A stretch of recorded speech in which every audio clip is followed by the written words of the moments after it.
Hello students, 12th class में आपका स्वागत है। 12th क्लास में हम अकाउंटेंसी शुरू करेंगे। अकाउंटेंसी 11th में आपने पढ़ी थी और बिजनेस के जो फॉर्म्स हैं ओनरशिप के बेसिस पर आपने 11th में पढ़ा था। Sole proprietorship. सोल प्रोप्राइटरशिप में अकेला मालिक होता है, सिंगल ओनर होता है।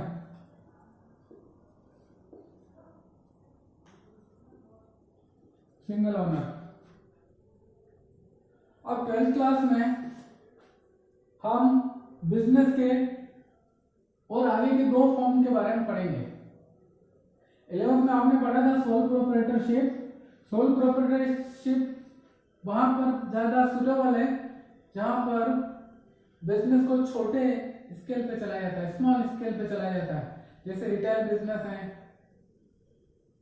या वो शोरूम है, छोटा क्लॉथ का शोरूम है, गारमेंट का शोरूम है, ऑटोमोबाइल शोरूम है, तो इनको हम सोल प्रोप्राइटरशिप फॉर्म में चलाते हैं क्योंकि यहाँ कैपिटल की बहुत कम जरूरत होती है।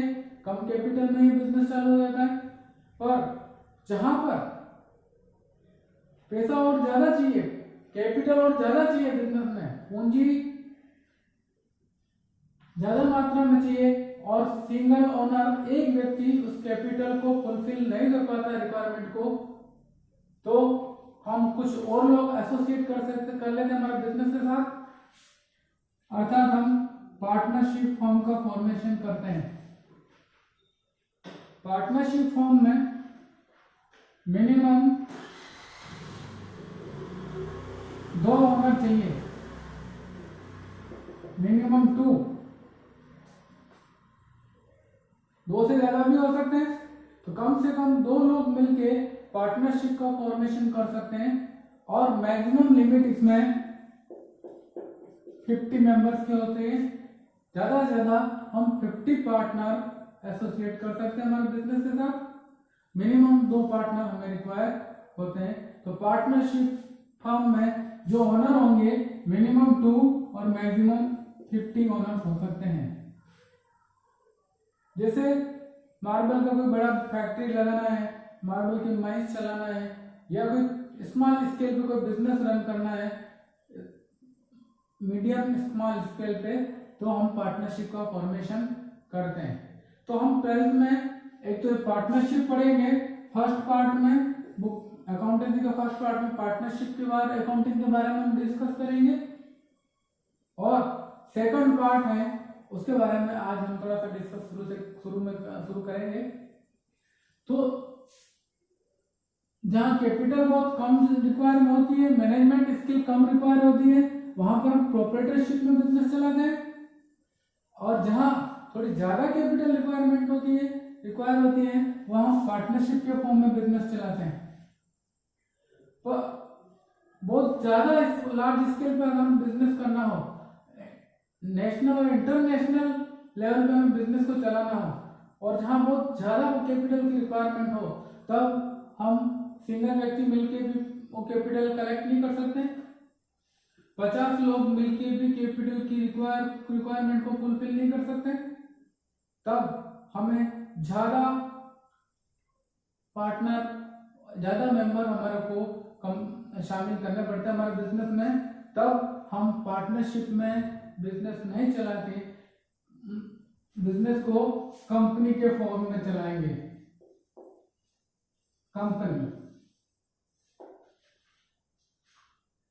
कंपनी जब बिजनेस बहुत लार्ज स्केल पर हमें चलाना हो, कैपिटल की बहुत ज्यादा रिक्वायरमेंट हो, ज्यादा कॉस्टली टेक्नोलॉजी हमें रिक्वायरमेंट हो, मैनेजमेंट स्किल रिक्वायरमेंट हो, हाईली प्रोफेशनल लोगों की हमें जरूरत हो मैनेजमेंट के लिए, तब हम कंपनी के फॉर्म में बिजनेस को रन करेंगे। इससे हमें ज्यादा कैपिटल मिलेगी, अच्छी टेक्नोलॉजी हम हायर कर पाएंगे, अच्छी मैनेजमेंट स्किल हम हायर कर पाएंगे, और बिजनेस को लार्ज स्केल पे, नेशनल मल्टीनेशनल स्केल पे हम बिजनेस को चला पाएंगे। तो उसके लिए हमें कंपनी का फॉर्मेशन करना पड़ता है। तो हमारे 12th क्लास में हमें पार्टनरशिप की अकाउंटिंग के बारे में पढ़ना है, और दूसरा है हमें दूसरे सेकंड पार्ट में कंपनी के अकाउंटिंग के बारे में हमें पढ़ना है। तो आज हम स्टार्ट करेंगे यहाँ 5th chapter company accounts, issue of shares and debentures, यानी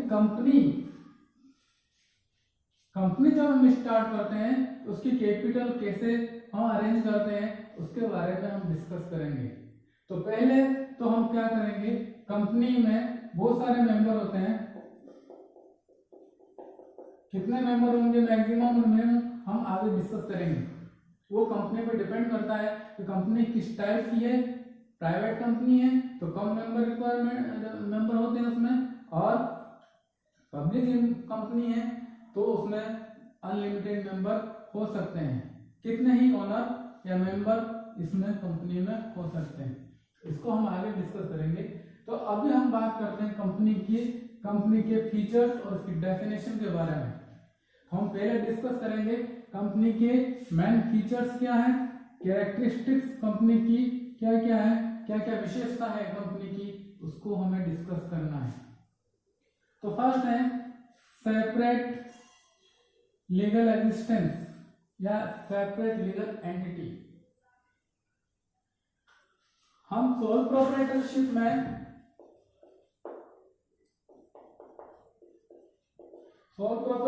में ओनर और बिजनेस को एक ही मानते हैं, दोनों को हम एक ही पर्सन कंसीडर करते हैं। वैसे ही पार्टनरशिप फॉर्म में इसमें भी हम ओनर और कंपनी को एक ही मानते हैं, अलग अलग नहीं मानते हैं। ओनर और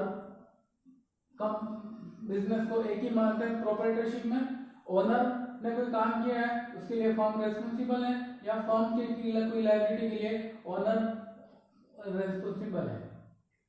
सिमिलरली पार्टनरशिप फर्म में भी फर्म की लायबिलिटी के लिए ओनर रेस्पॉन्सिबल है। तो हम इन दोनों को एक ही मानते हैं। ओनर और बिजनेस प्रोप्राइटरशिप में एक ही माने जाएंगे अकाउंटिंग पॉइंट ऑफ व्यू से, और फर्म पार्टनरशिप फर्म में भी ओनर और फर्म को एक ही मानना है। तो सेपरेट लीगल एंटिटी का मतलब है कंपनी ने कोई लोन लिया है या कंपनी के नाम से कोई एसेट खरीदी है या बेची है, तो कंपनी के नाम से खरीदी ही बेची जाएगी। कंपनी के एसेट खरीदने और बेचने में कंपनी का नाम से ही खरीदा और बेचा जाएगा, ओनर के नाम से खरीदा बेचा नहीं जाएगा। दूसरा बात है कंपनी ने कोई फ्रॉड किया है, कंपनी ने हमारे साथ कोई फ्रॉड किया है, हम केस कंपनी में लगाएंगे, ओनर पर नहीं लगाएंगे। सपोज ये ओनर मान लो विजय है, तो कंपनी ने फ्रॉड किया है तो केस हम कंपनी में लगाएंगे, ओनर पे केस नहीं लगा पाएंगे। कानूनन कंपनी और ओनर अलग अलग व्यक्ति माने जाएंगे। तो it is considered as separate legal entity from its members, यानी ओनर को कंपनी से अलग माना जाएगा। तो कंपनी के किसी फ्रॉड के लिए ओनर रेस्पॉन्सिबल इसमें नहीं होगा। इसका उल्टा हम अगर देखें प्रोप्राइटरशिप में, तो प्रोप्राइटरशिप किसी फर्म ने कोई हमारे साथ फ्रॉड किया है तो हम ओनर पे केस लगा सकते हैं, या ओनर ने कोई काम किया तो हम फर्म पे केस लगा सकते हैं। सिमिलरली पार्टनरशिप में भी यही होगा, तो पार्टनरशिप फर्म ने कोई केस किया है तो हम ओनर पर जॉइंटली या अलग अलग केस फाइल कर सकते हैं। लेकिन कंपनी के केस में ऐसा नहीं है। कंपनी के केस में फ्रॉड, किसी के साथ फ्रॉड होता है तो व्यक्ति कंपनी पर ही केस लगा पाएगा, ओनर को उसके लिए रिस्पॉन्सिबल नहीं माना जाएगा। तो कंपनी को अलग एक कानूनन व्यक्ति माना है और उसके ऊपर कोई केस लगा सकता है या कंपनी किसी और के ऊपर केस लगा सकती है। दूसरा फीचर है परपेचुअल सक्सेशन या परपेचुअल एक्सिस्टेंस। परपेचुअल एक्सिस्टेंस का मतलब कंपनी कभी भी खत्म नहीं होगी, कंपनी कभी भी बंद नहीं होगी। ओनर की डेथ हो जाने से कंपनी बंद नहीं हो जाएगी, कंपनी कंटिन्यूस चलती रहेगी। जब तक कंपनी का लीगल तरीके से वाइंड अप नहीं किया जाएगा कंपनी को, तब तक वो कंपनी चलती रहेगी। ओनर के मरने से या पागल होने से या ओनर के दिवालिया हो जाने से कंपनी के एग्जिस्टेंस पे कोई फर्क नहीं आएगा। अब दूसरा हम उदाहरण लें, प्रोप्राइटरशिप को देखें तो प्रोप्राइटरशिप में ओनर के मर जाने पर बिजनेस भी खत्म माना जाएगा, बंद माना जाएगा। पार्टनरशिप में अगर सारे पार्टनर मर जाते हैं, उनकी डेथ हो जाती है, तो पार्टनरशिप को भी वाइंड अप कर दिया जाएगा। लेकिन कंपनी के केस में ऐसे नहीं है। कंपनी में चाहे ओनर मर जाए, चाहे ओनर चेंज हो जाए, चाहे ओनर दिवालिया हो जाए, ओनर ल्यूनेटिक यानी पागल हो जाए, अनसाउंड माइंड का हो जाए, तो भी कंपनी निरंतर चलती रहेगी। जैसे आपने ईस्ट इंडिया कंपनी का नाम सुना था, जिसने इंडिया पे वर्षों तक रूल किया था। तो ईस्ट इंडिया कंपनी 1500 BC में रजिस्टर्ड हुई थी, एग्जिस्टेंस में आई थी, और वो अभी भी चल रही है। तो कितने हो गए, 500-600 साल हो गए, उसके बावजूद भी कंपनी अभी भी कंटिन्यूस चल रही है। ओनर उसके कितने भी डेथ हो गई, सारे ओनर की चेंज होते रहे, और वो अभी भी एग्जिस्टेंस में है। डाबर इंडिया कंपनी करीब 100 साल से एग्जिस्टेंस में है, 100-150 साल हो गए डाबर इंडिया कंपनी को। ओनर्स के चेंज होते रहे, लेकिन कंपनी एग्जिस्टेंस में है। लेकिन पार्टनरशिप फॉर्म और सोलो प्रोप्राइटरशिप में ओनर की डेथ हो जाने से, या ओनर के दिवालिया हो जाने से, या ओनर के ल्यूनेटिक एंड अनसाउंड माइंड का हो जाने से फॉर्म, प्रोप्राइटरशिप फॉर्म और पार्टनरशिप फॉर्म दोनों को बंद या वाइंड अप या क्लोज माना जाएगा। कंपनी केस में ऐसा नहीं है। तो ओनर के चेंज हो जाने पर या ओनर की डेथ हो जाने पर भी कंपनी कंटिन्यूस चलती रहेगी। उसका जो एग्जिस्टेंस है परपेचुअल यानी कंटिन्यूस चलता रहेगा। तो its member it remains exist after death of its owner, यानी कंपनी के ओनर की डेथ हो जाने के बाद भी कंपनी एग्जिस्टेंस में रहेगी, चलती रहेगी। नेक्स्ट है कॉमन सील।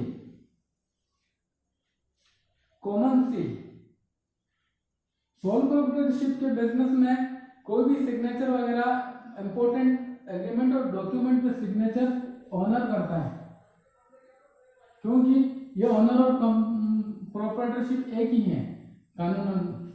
पार्टनरशिप में भी पार्टनर सिग्नेचर करेंगे, लेकिन कंपनी को हमने अलग से लीगल पर्सन और लीगल एंटिटी माना है। तो लीगल एंटिटी माना है तो ये कंपनी खुद सिग्नेचर करेगी। जो इंपोर्टेंट डॉक्यूमेंट होंगे और इंपोर्टेंट जो एग्रीमेंट होंगे उन पे कंपनी खुद सिग्नेचर करेगी। अब आप सोच रहे होंगे कंपनी कैसे खुद सिग्नेचर करेगी? कंपनी का तो कोई हाथ पांव होता नहीं, फिजिकल कोई एग्जिस्टेंस होता नहीं हमारी तरफ।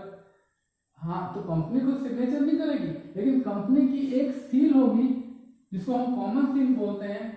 उसको हम इंपोर्टेंट डॉक्यूमेंट और एग्रीमेंट पे फिक्स करेंगे, सील को लगाएंगे, वो कंपनी का सिग्नेचर माना जाएगा। जैसे भारत सरकार का जो है उसकी अलग एक सील होती है, तो भारत सरकार की सिग्नेचर माना जाएगा। तो किसी भी कंपनी की कॉमन सील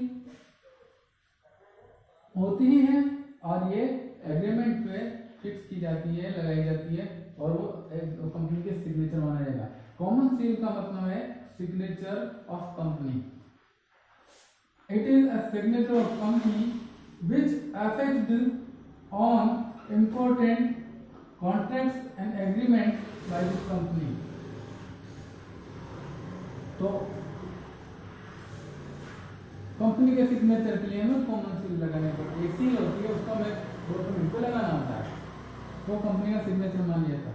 फोर्थ फीचर है लिमिटेड लायबिलिटी। लिमिटेड लायबिलिटी का मतलब है जो कंपनी की सारी जो देनदारी है, जो कंपनी को जो पैसे चुकाने हैं, लोन चुकाने हैं, क्रेडिटर्स को पैसे चुकाने हैं, वो कंपनी के लिए लायबिलिटी है और कंपनी के मेंबर की लायबिलिटी लिमिटेड होती है। कैसे लिमिटेड होती है?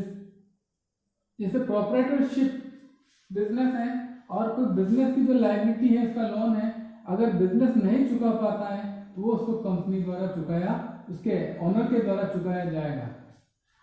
ओनर के पर्सनल प्रॉपर्टी से, जो ओनर की पर्सनल प्रॉपर्टी घर वगैरह है, उसको बेच के बिजनेस का लोन चुकाया जाएगा।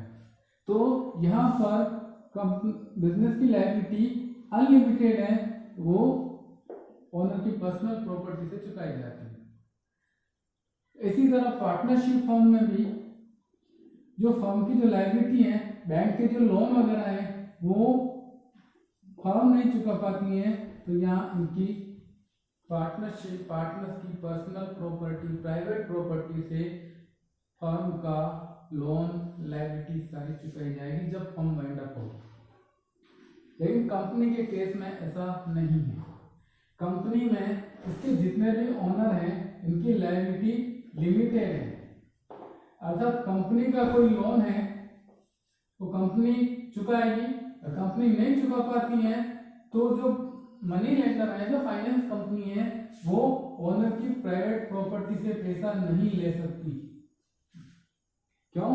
कि कंपनी को एक सेपरेट लीगल एंटिटी मान रखा है हमने, तो कंपनी का लोन कंपनी ही चुकाएगी। ओनर या उसके मेंबर या शेयर होल्डर, हम ओनर को या शेयर होल्डर और मेंबर बोलते हैं, तो कंपनी के शेयर होल्डर और मेंबर कंपनी की लायबिलिटी का पेमेंट अपनी पर्सनल प्रॉपर्टी से नहीं करेंगे।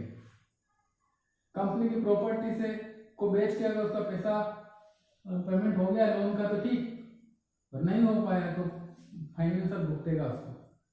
उनकी प्राइवेट प्रॉपर्टी को सीज नहीं किया जाएगा। जैसे विजय नाम का कोई कंपनी का ओनर है और कंपनी ने लोन का पैसा नहीं चुकाया है, तो विजय की प्राइवेट प्रॉपर्टी सेफ रहेगी बिल्कुल, इसकी प्रॉपर्टी को फाइनेंसर नहीं ले जा सकता। अब नेक्स्ट है, तो लिमिटेड लायबिलिटी का मतलब है liability of its member is limited up too invested amount. इसमें जितना इन्वेस्टमेंट कर रखा है कंपनी में, उसमें से पैसा कोई देना बाकी है तो उतना ले जा सकते हैं, बाकी उससे ज्यादा पैसा इनसे नहीं लिया जा सकता। अपने शेयर होल्डिंग से ज्यादा पैसा मेंबर नहीं चुकाएगा। नेक्स्ट है ट्रांसफर ऑफ शेयर्स। कंपनी में जो ओनर का हिस्सा है, पूंजी में जो हिस्सा है, उसको वो आसानी से ट्रांसफर कर सकता है। कोई भी शेयर होल्डर, कोई भी, मैं सपोज किसी कंपनी का शेयर होल्डर हूँ, मेरा कंपनी में शेयर है, तो मैं किसी को, दूसरे ओनर को पूछे बिना ही उसको मैं इजीली ट्रांसफर किसी और को कर सकता हूँ। लेकिन प्रोप्राइटरशिप और पार्टनरशिप में ऐसा नहीं है। एक पार्टनर अपना शेयर किसी दूसरे को ट्रांसफर करना चाहता है तो बाकी सारे पार्टनर की सहमति जरूरी है। तो पार्टनरशिप में कोई भी ओनर अपना शेयर इजीली ट्रांसफर किसी दूसरे को नहीं कर सकता है, सारे पार्टनर्स की कंसेंट लेना जरूरी है। बिना सहमति के वो ट्रांसफर नहीं कर सकता है। लेकिन कंपनी के केस में कोई भी शेयर होल्डर या कोई भी ओनर कंपनी में अपना शेयर किसी और को इजीली ट्रांसफर कर सकता है, किसी को पूछने की जरूरत नहीं है। किसी की कंसेंट, दूसरे शेयर होल्डर की कंसेंट लेना हमें जरूरी नहीं है। तो share in company can be easily transferred by its member. तो ये पांच फीचर्स हैं कि कंपनी एक लीगल पर्सन है, कंपनी की सेपरेट लीगल एंटिटी है, एग्जिस्टेंस है, कंपनी का परपेचुअल एक्सिस्टेंस है, यानी कंपनी कंटिन्यूस चलती रहती है, और कॉमन सील, कंपनी खुद के सिग्नेचर करने के लिए कॉमन सील का यूज करती है, और कंपनी के मेंबर की लायबिलिटी लिमिटेड होती है, अर्थात उनकी पर्सनल प्रॉपर्टी से या पर्सनल असेट से कंपनी के लोन वगैरह का पेमेंट नहीं किया जाएगा। और ट्रांसफर ऑफ शेयर कंपनी का सबसे बड़ी जो विशेषता है, सबसे बड़ा जो एडवांटेज है वो है ट्रांसफर ऑफ शेयर, यानी इसके शेयर को हम किसी जिस व्यक्ति को चाहें हम इजीली ट्रांसफर कर सकते हैं। अब इन चारों को मिला दें, चारों पांचों फीचर्स को, तो इसकी डेफिनेशन मिल जाएगी। तो किसी भी डेफिनेशन को अगर हम पॉइंट्स में सेपरेट लिखें तो फीचर्स हो जाते हैं, और हम सारे फीचर्स को हम जॉइंटली लिख दें एक साथ पैराग्राफ में या सेंटेंस बना के लिख दें तो वो उसकी डेफिनेशन बन जाती है। तो हम यहाँ कंपनी के डेफिनेशन के बारे में बात करेंगे। कंपनी की जो डेफिनेशन है प्रोफेसर हेने के हिसाब से, a company is an artificial person, यानी separate legal entity, artificial person created by law having a separate entity with a perpetual succession and a common seal। मतलब कंपनी एक कानून के द्वारा निर्मित एक व्यक्ति है जिसका सेपरेट एंटिटी, पृथक अपने मेंबर से इसका सेपरेट अस्तित्व है, एग्जिस्टेंस है, और परपेचुअल सक्सेशन का मतलब कंपनी निरंतर चलते रहती है, इसका जीवन काल बहुत लंबा होता है, एंड एक कॉमन सील, इसकी एक कॉमन सील होती है। तो ये डेफिनेशन कंपनी की प्रोफेसर हेने के हिसाब से है, जो हमने इस फीचर्स के हिसाब से इन्होंने बनाई।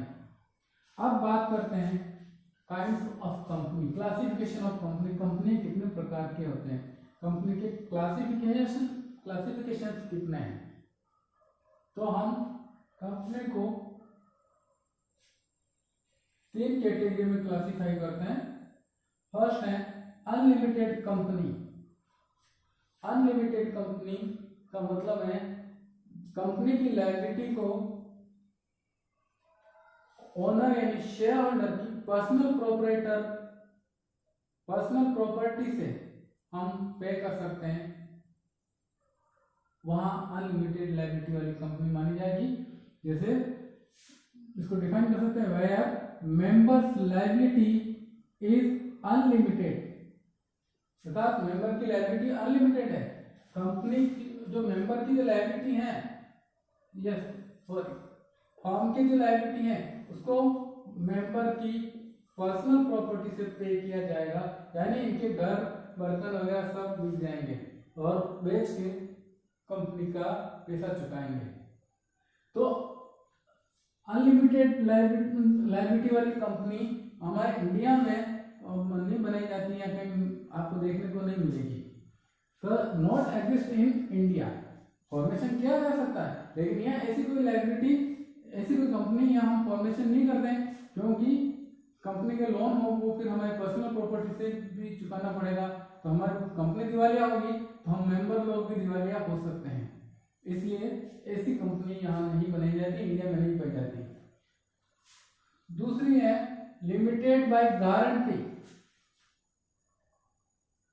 तो इसमें लायबिलिटी को लिमिटेड कर दिया, पर कितनी लिमिटेड कि जितने मेंबर ने गारंटी दी है उतनी लिमिटेड हो जाएगी।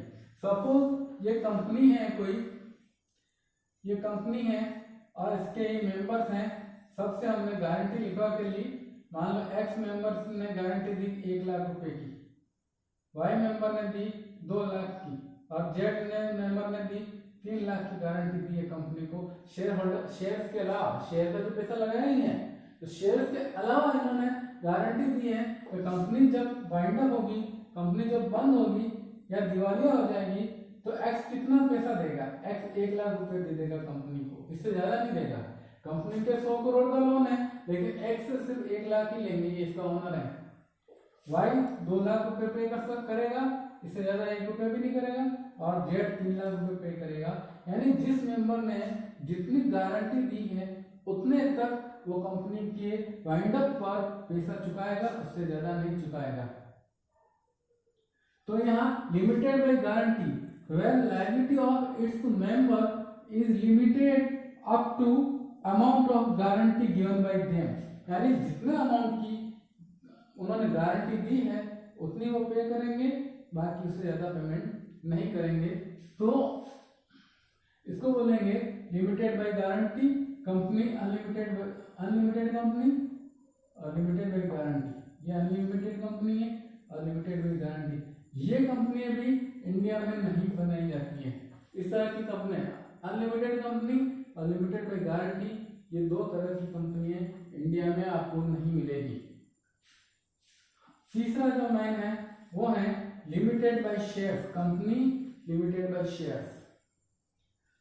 मोस्टली इंडिया में सभी कंपनियां इसी तरह से रजिस्टर्ड होती हैं, लिमिटेड लायबिलिटी वाली ही रजिस्टर्ड होगी। It means where liability of member is limited up to unpaid amount of their shareholding, यानी लायबिलिटी लिमिटेड है पर उतनी ही लिमिटेड है जितना उन्होंने इन्वेस्टमेंट कर रखा है।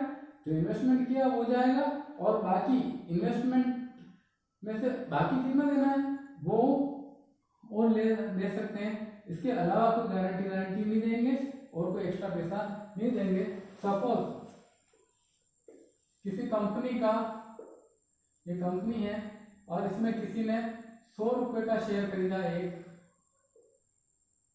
तो 100 रुपए, ये एक्स ने 100 रुपए का शेयर खरीदा, यानी 100 रुपए इन्वेस्टमेंट किए, इसमें से एक्स ने 80 रुपए तो अभी दे दिए हैं, पहले ही दे चुका है एक्स, अभी अनपेड अमाउंट है 20 रुपीज। तो 100 रुपए का इसने इन्वेस्टमेंट किया, इसका शेयर है कंपनी में, 100 रुपए की पूंजी इसने लगाई है, उसमें से 80 रुपए तो कंपनी को दे चुका है, ये पेड अमाउंट है। और ये 20 रुपए, 100 में से 80 देने के बाद अब बाकी 20 जो अनपेड है, अनपेड अमाउंट है, ये एक्स कंपनी के दिवालिया हो जाने पर या कंपनी के बंद हो जाने पर ये बाकी के बचे हुए 20 रुपए अनपेड अमाउंट पे करेगा, इससे ज्यादा 1 रुपया भी पेमेंट नहीं करेगा। तो लिमिटेड बाय शेयर्स के अंदर कंपनी को क्या वाइंड अप या दिवालिया हो जाने पर शेयर होल्डर सिर्फ अनपेड अमाउंट ही पे करेगा, उससे ज्यादा पेमेंट नहीं करेगा। तो इंडिया में ये मोस्टली सारी कंपनियां लिमिटेड कंपनियां ही होगी। कभी आप देखोगे हर कंपनी के आगे प्राइवेट लिमिटेड या लिमिटेड शब्द लिखा होता है, जैसे JK industries limited, Reliance industries limited, यानी वो सारी लिमिटेड कंपनियां हैं, यानी उनके शेयर होल्डर्स की लायबिलिटी लिमिटेड है। तो अब इंडिया में लिमिटेड कंपनियों को भी हमने दो कैटेगरी में क्लासिफाई किया है। फर्स्ट है प्राइवेट कंपनी और दूसरी है पब्लिक कंपनी। और प्राइवेट और पब्लिक कंपनी, लिमिटेड कंपनी में प्राइवेट लिमिटेड और पब्लिक लिमिटेड कंपनियां होती हैं, तो उसको हम थोड़ा सा डिफरेंशिएट करेंगे, डिफरेंस हम समझ जाएंगे। तो हमें टेबल बनाने पड़ेगी difference between private company and public company. First point है बेसिस, किस बेसिस पे हमने डिफरेंशिएट किया है इसको। फर्स्ट है paid up capital. Paid up capital का मतलब है पूंजी। कंपनी को चलाने के लिए, कमेंस करने के लिए या फॉर्मेशन के लिए हमारे को मिनिमम पेड अप कैपिटल लगानी होती है, तभी वो कंपनी रजिस्टर्ड हो पाएगी, अदरवाइज वो रजिस्टर्ड नहीं हो पाएगी।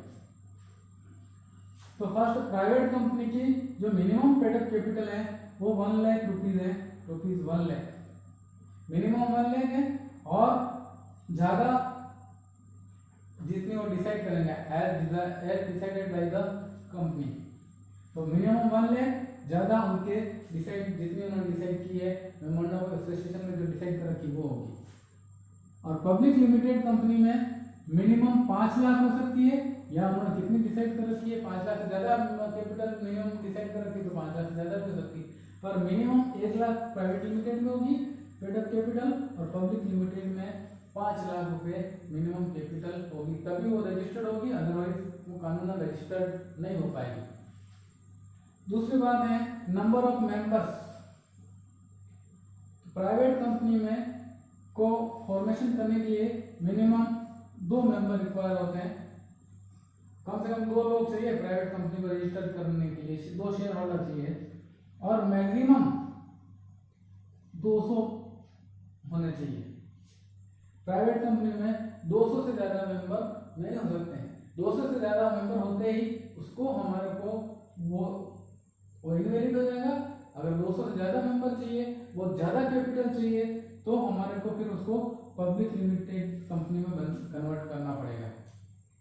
तो पब्लिक लिमिटेड कंपनी में को रजिस्टर करवाना, फॉर्मेशन या रजिस्ट्रेशन करवाने के लिए मिनिमम 7 मेंबर चाहिए, और मैक्सिमम की कोई लिमिट नहीं है, अनलिमिटेड हो सकते हैं, लाखों हो सकते हैं, करोड़ों हो सकते हैं मेंबर, इसमें कोई लिमिट नहीं है। तो जो इंटरनेशनल मल्टीनेशनल जो कंपनियां होती है, जो और नेशनल लेवल पे जो कंपनियां काम करती हैं, वो उनकी कैपिटल बहुत ज़्यादा कैपिटल चाहिए, तो उसके मेंबर अनलिमिटेड हो सकते हैं। तो फर्स्ट है पेड अप कैपिटल 1 लाख और इसकी है 5 लाख, मेंबर्स मिनिमम 2, इसमें मिनिमम 7, मैक्सिमम 200 और मैक्सिमम अनलिमिटेड। अब रही बात है डायरेक्टर्स। डायरेक्टर्स का मतलब ओनर नहीं कहेंगे हम, ओनर भी होंगे, डायरेक्टर ओनर भी हो सकता है, नहीं भी हो सकता है। डायरेक्टर्स का मतलब है मैनेजमेंट, जो कंपनी को मैनेज करते हैं,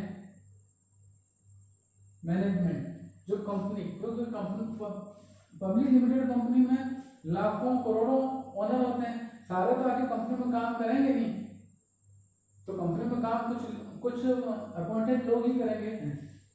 तो कंपनी डायरेक्टर अपॉइंट करती है, और वो कंपनी के बिहाफ, सारे शेयर होल्डर के बिहाफ पे या कंपनी के बिहाफ पे सारे एग्रीमेंट करते हैं और सारा कंपनी को ऑपरेट करते हैं, पूरी कंपनी को। तो प्राइवेट कंपनी में मिनिमम नंबर ऑफ डायरेक्टर 2 है, और पब्लिक कंपनी में मिनिमम नंबर ऑफ डायरेक्टर 3 होंगे। और फोर्थ पॉइंट है ट्रांसफर ऑफ शेयर, यानी कोई भी मेंबर या ओनर कंपनी में जो अपना हिस्सा है, शेयर का मतलब हिस्सा, जो अपना हिस्सा है वो दूसरे व्यक्ति को ट्रांसफर कर सकता है। तो यहाँ पर प्राइवेट कंपनी में ट्रांसफर करने में प्रतिबंध है, प्रोहिबिटेड है। ट्रांसफर कर सकते हैं, लेकिन इसके लिए उसके पीछे काफी कानूनी कार्रवाई करनी पड़ती है, लीगल फॉर्मेलिटीज करनी पड़ती है, उसके बाद होगा। इजी नहीं है, फ्री नहीं है, नॉट एग्जैक्टली रेस्ट्रिक्टेड, बिल्कुल प्रतिबंध नहीं है, पर प्रतिबंध है, लेकिन बहुत सारी कानूनी फॉर्मेलिटीज कंप्लीट करने के बाद और शेयर होल्डर की सहमति के बाद, सारे से दूसरे शेयर होल्डर की सहमति के बाद ये ट्रांसफर कर सकते हैं। लेकिन पब्लिक लिमिटेड कंपनी में अपना, मेरे पास किसी कंपनी के शेयर है, रिलायंस के, मान लो 1 करोड़ के शेयर है रिलायंस के मेरे पास, तो मैं किसी को भी पूछूंगा, कोई कानूनी कार्रवाई नहीं करनी पड़ती है, मैं शेयर मार्केट के थ्रू उसको एक ही दिन में या तुरंत किसी को ट्रांसफर कर सकता हूँ, या मेरे को किसी शेयर खरीदने हैं तो खरीद सकता हूँ। मैंने रिलायंस के शेयर दूसरे को ट्रांसफर कर दिए, पैसा आया, उससे मैंने अडानी के शेयर खरीद लिए। तो शेयर खरीदते बेचते रहते, सारे शेयर खरीदने और बेचने का मतलब है स्टॉक एक्सचेंज में हम शेयर को ट्रांसफर कर रहे हैं दूसरे, तो बिल्कुल फ्रीली ट्रांसफर कर सकते हैं, कोई प्रतिबंध नहीं है। आप जब चाहो तब किसी कंपनी की शेयर दूसरे को ट्रांसफर कर दो, और जब चाहो तब किसी दूसरी कंपनी की शेयर खरीद लो। तो मेन जो फीचर है, ये 4 फीचर है, paid up capital 1 lakh, 5 lakh, member 2, minimum 7 minimum, maximum 200 unlimited, और direct number of directors 2 and 3, and transfer of share is restricted and freely transfer. तो आज के लिए इतना ही, बाकी नेक्स्ट वीडियो में और डिस्कस